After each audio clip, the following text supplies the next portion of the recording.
crack the crystal too.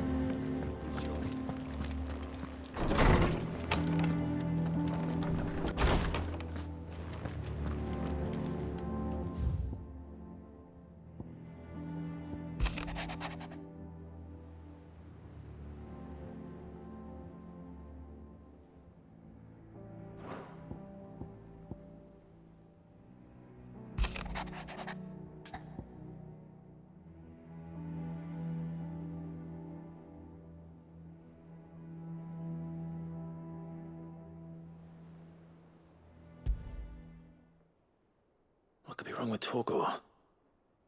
He seemed well enough when I last saw him.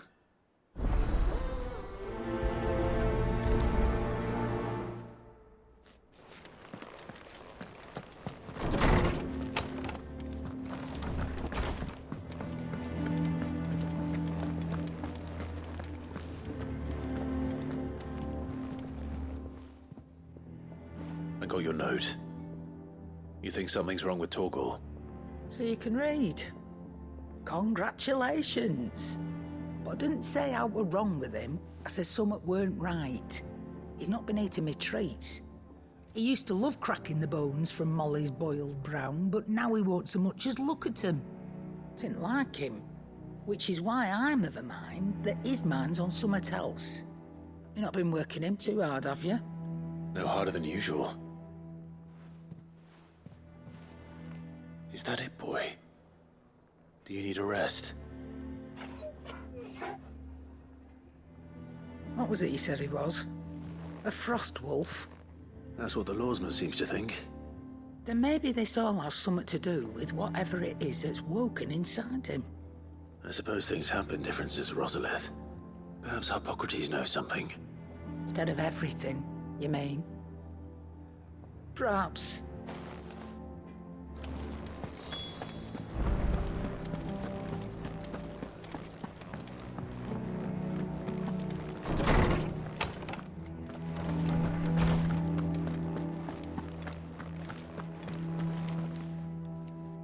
Lawsman, I need to ask you about Torgor. Something's not right with him.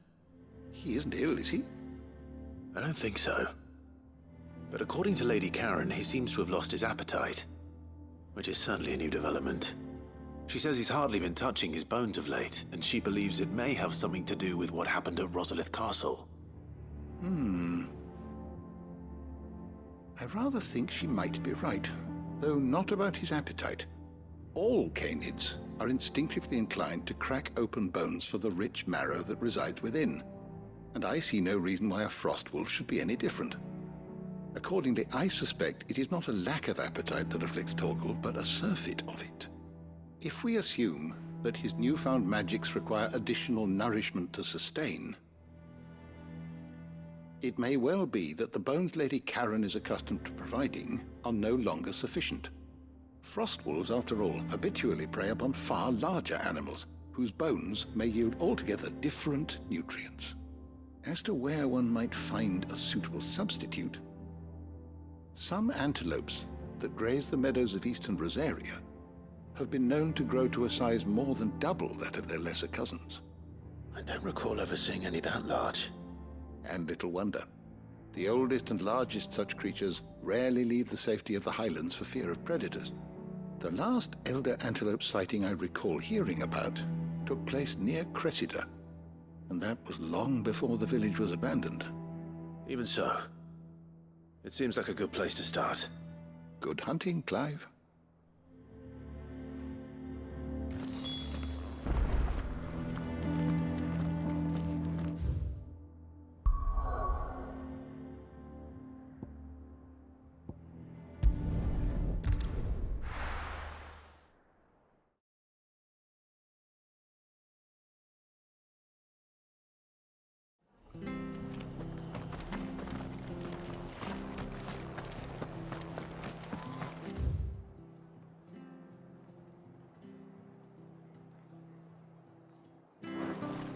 She had a man of Grieger mopping their Please, teach me how to fight. My shift is over. I'll spar with you.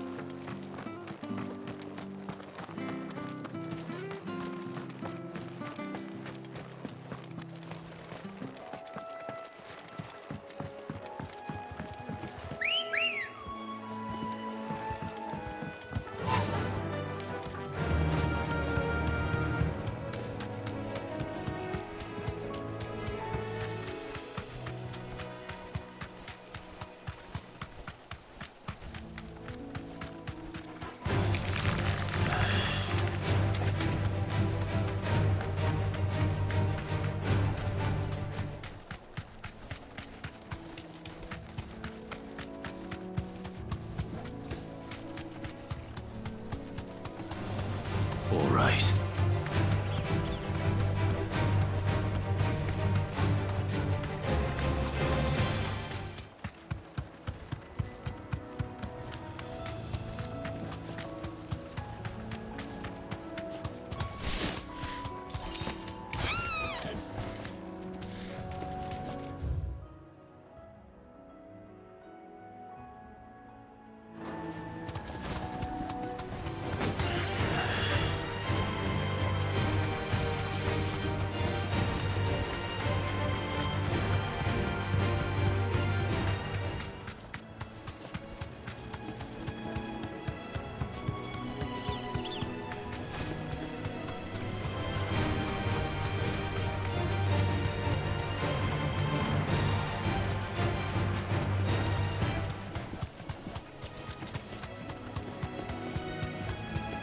It's certainly quiet. If I were a giant antelope, it would seem like just the place.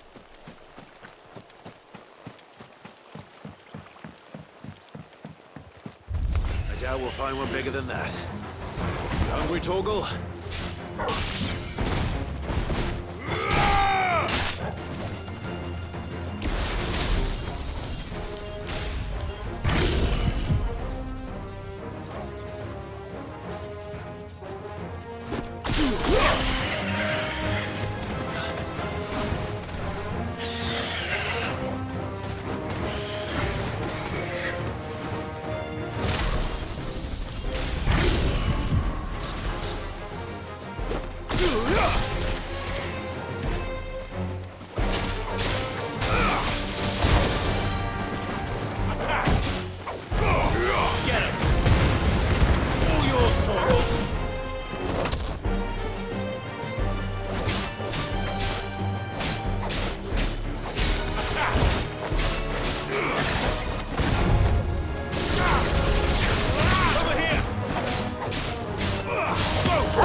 Now,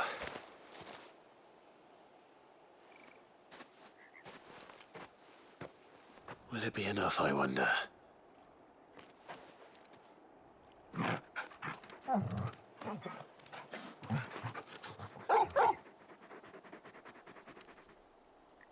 I say that answers my question, which means we owe the lawsmen our thanks. You're just a big puppy, aren't you? A very big puppy.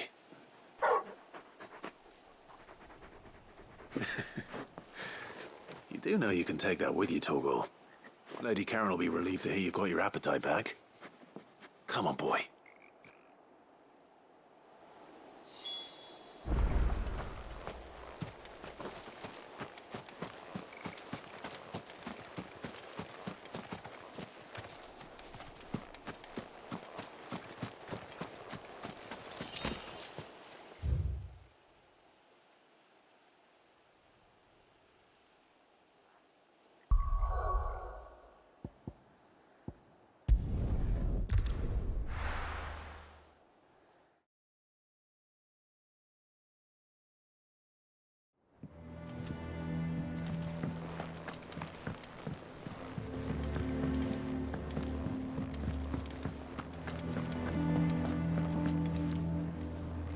I noticed you and Torgal had gone off somewhere.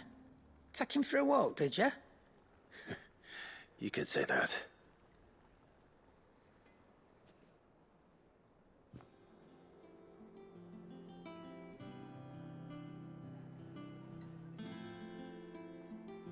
So, Molly's leftovers weren't good enough, eh?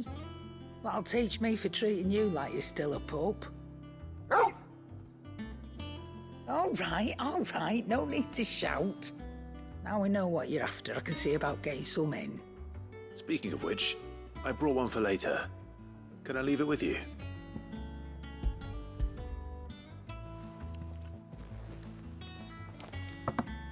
You can, aye. I'm nice like that.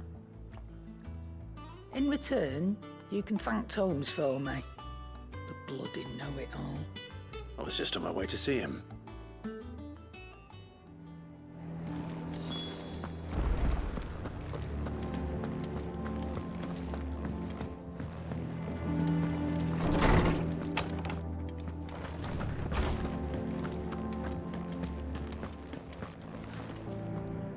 Ah, Clive. Were you able to locate your quarry? We were indeed, Lawsman. You pointed us in exactly the right direction.